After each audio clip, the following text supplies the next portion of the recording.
Hello everyone, Max here with Fiction Rant to bring you a question. What if the Force had rules? What I mean by this is, what if the Force from Star Wars operated according to a hard magic system, as coined by author Brandon Sanderson? For those of you unfamiliar with his work, I'll give a quick explanation of what a hard magic system versus a soft magic system, what that means.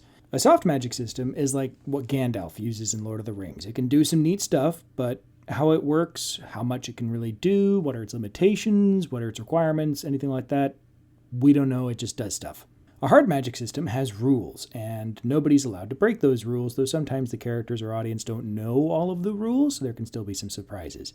So yeah, on one side of the spectrum, the softest magic system would have no rules at all, and things would just kind of happen willy-nilly for no reason. And on the other end of the spectrum, there would be just physics, no special abilities whatsoever. Pretty much all stories fall somewhere on this spectrum. The Force, for a long time, was pretty straightforward. You could push or pull things, choke people, see the future, perform mind tricks, read minds, turn into ghosts post-mortem, shoot lightning, all depending on the skill of the user. Later, this got expanded in the prequels to include augmenting speed, but really not much else except that apparently now the Force can get women pregnant. And apparently also originates from microscopic organisms named midichlorians, which exist in your body and speak to you or something. Then the sequels happen, and suddenly, in addition to all that, there's also force healing, force bonding, astral projection, and teleportation. This annoyed a lot of fans, including me, because it was opening multiple huge cans of worms that immediately made a lot of people in the past really dumb. Notably, Anakin, who turned to the dark side and destroyed the entire Jedi Order to try to save Padme from dying in childbirth, when really all he needed to actually do was either learn force healing for himself or enlist the help of an expert. So, back to the question. What if the Force was more limited? What if the power set was limited to telekinesis, so moving things around with your mind, telepathy, reading and influencing minds, and prescience, or the ability to perceive current and future events without seeing them directly? What could you do with just those powers? Well, first of all, everything we see in the originals would still be possible, even Palpatine's lightning. After all, lightning is just amounts of static electricity in the atmosphere going to ground, so really, Force lightning could just be an advanced telekinesis technique that involves moving air around enough to get it ionized, and then just directing that discharge at an enemy. This would also mean that the technique would not work at all in space, because there's nothing to ionize. But what about other things that practitioners could do given time and training? How about a force push that instead of being this huge blunt wall that just knocks back huge areas and knocks opponents off their feet, what if the user instead focused all that same amount of energy into a needle that could then just punch holes in things? You could even have people who can vibrate air molecules so violently that they generate fire out of thin air. That would be pretty cool. For fighting other Force users, this would probably necessitate the use of some kind of telekinetic barrier technique that would help deflect incoming telekinetic attacks while providing some protection against glancing blows. It's long been established since the beginning, but explicitly since Phantom Menace, that the reason why Jedi appear to have such quick reflexes is not because they're super quick, but because they can see things before they happen. It's a foresight ability, not speed. In practice, every Jedi would need to develop this ability at least a bit in order to survive lightsaber duels, since if your opponent knows what you're going to do before you're going to do it, you lose. However, if both sides are seeing and reacting to the future, then that future is constantly changing, making the information totally useless to both sides, and leveling the playfield to just the skill of the duelist, even if one person is significantly more talented at seeing the future than the other. But what about a form of battle meditation, where a Jedi or Sith that uses the same ability to see the future to anticipate every action that their opponents will take during fleet battles, allowing them to completely dominate their opponents? Couple this with telepathy, allowing them to communicate with all of their pilots, or at least their captains of the larger ships, and they'd be able to coordinate everyone on a massive scale perfectly, completely outmaneuvering their enemies. The only countermeasure to this would be a Force user on the other side, whose presence again would render both useless, because just like in a duel, they'd be constantly changing the future based on what they see. So they'd instantly become priority targets for both sides, because if you have a battle meditating commander and the other guys don't, you just win.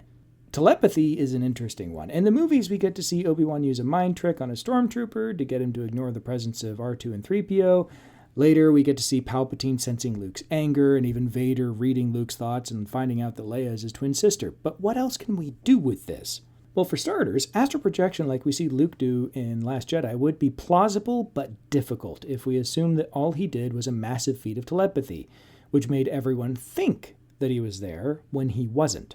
Such a power would be limited naturally because it wouldn't work against droids or cameras, things like that, but against normal enemies, humans, it would be really, really strong. Heck, let's take it a step further. If you were a master of this kind of thing, you could use it to enhance your lightsaber dueling abilities by simply making your opponent think that there are additional enemies that aren't really there. Or how about making it so that your incoming lightsaber hit appears to be coming from a completely different angle than it really is, allowing you to get in easy hits. Or what if, as soon as the fight starts, it appears to your enemy that you have 9 lightsabers and they get to figure out which one is the real one. This would then also necessitate the use of mental barriers on all Force users to help combat the telepathic abilities of their enemies, because if your mental defenses go down, they might be able to do whatever they want with you and you'd be helpless to stop them. You've probably noticed a trend here that with each of these new applications of existing powers I'm describing, there's some kind of force barrier that needs to be put in place for someone to be an effective duelist. And I think that's a good thing. In any martial art, the first thing you learn how to do is fall down without getting hurt. So it'd make perfect sense that any aspiring Jedi or Sith lightsaber duelist would need to protect themselves from force attacks so they can actually engage in those duels without being taken out by a non-lightsaber attack. This isn't even a new concept.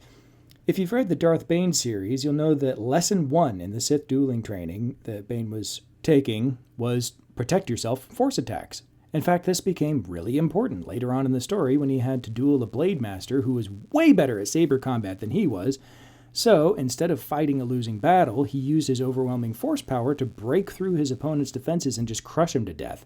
And this is why I like hard magic systems. By limiting what powers you have, at least on a basic level, to just a handful, it's a great way to get creative and figure out new ways of using those powers without the need to invent something totally new. Just imagine a Star Wars Yoda has been spending so much time training his telepathy and prescience on Dagobah, since he didn't have much else to do with his time, that he was able to augment Luke's dueling ability on Cloud City at a distance, helping to further rationalize how Luke was able to hold his own against Vader so well, despite ultimately losing. I mean, he did hold out for quite a while until he lost, but Vader was a very experienced Jedi killer at that point.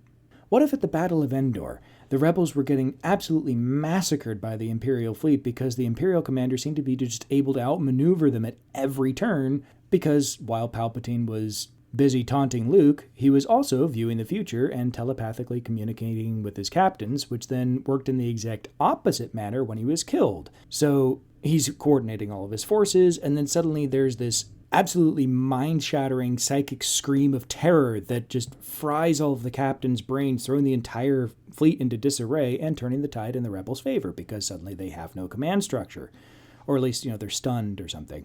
The possibilities for interesting and deep storytelling are pretty extensive, and I think it would have made the whole Star Wars universe significantly more interesting overall.